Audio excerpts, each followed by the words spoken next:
આજરોજ મહેરબાન police commissioner Surat શહેરનાઓ દ્વારા સુરતના તમામ પોલીસ સ્ટેશનોની અંદર વિવિધ ટીમો બનાવીને 200 કરતાં વધારે મેડિકલ સ્ટોર છે તેનું અત્યારે હાલમાં ચેકિંગ કરવામાં આવી રહેલું છે। આ ચેકિંગનો મેઇન ઉદ્દેશ એવો છે કે જે શિડ્યુલ ડ્રગ્સ છે જેને પ્રિસ્ક્રિપ્શન વગર વેચી શકાતી નથી, તો આવી શિડ્યુલ ડ્રગ્સનો કોઈ પ્રિસ્ક્રિપ્શન વગર વેચે છે કે નહીં, તેમનો સ્ટોક શું છે, કેટલા એ લોકો પાસે આવેલા છે, કેટલાનું વેચાણ થયેલું છે, આ બધી વસ્તુ ચેક કરવામાં આવેલી છે। આવી ડ્રગ્સ છે કોઈ બલ્કની અંદર લઈ જાય છે કે નહીં, એ બધી વસ્તુઓ અત્યારે ઊંડાણપૂર્વક પોલીસ અને એમના સ્ટાફ દ્વારા ચેકિંગ કરવામાં આવી રહ્યું છે। ઝોન 3ની ટીમમાં 70 કરતાં વધારે માણસોની ટીમ અલગ અલગ 10 ટીમો બનાવેલી છે અને એમાં પોલીસ ઇન્સ્પેક્ટર હેડ કરે છે અને આવા તમામ જગ્યાએ અમે જઈને જેટલા વિક્રેતાઓ છે એમને એવો સંદેશ આપીએ છીએ કે જે શિડ્યુલ ડ્રગ્સ છે એને વગર પ્રિસ્ક્રિપ્શને કોઈને વેચે નહીં અને કોઈ નશા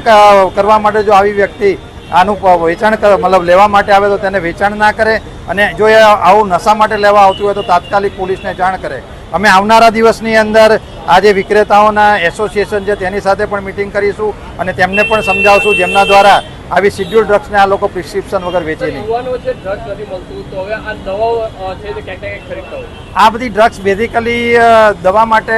મતલબ દવા છે અને રોગ માટે ઉપયોગી હોય છે, પરંતુ અમુક પબ્લિકને માણસોને ખ્યાલ છે કે આનાથી નશો થતો હોય છે, તો આ ઇઝીલી અવેલેબલ હોવાથી અમુક વ્યક્તિઓ આના રવાડે ચડતી હોય છે, તો આ સમાજનું એક દૂષણ છે જે ભવિષ્યમાં વધારે વિકરાળ સ્વરૂપ ના પકડે એના જ ભાગરૂપે આજે મહેરબાન પોલીસ કમિશનર સાહેબશ્રીના આદેશથી અમે તમામ જગ્યાએ આનું ચેકિંગ હાથ ધરેલું છે।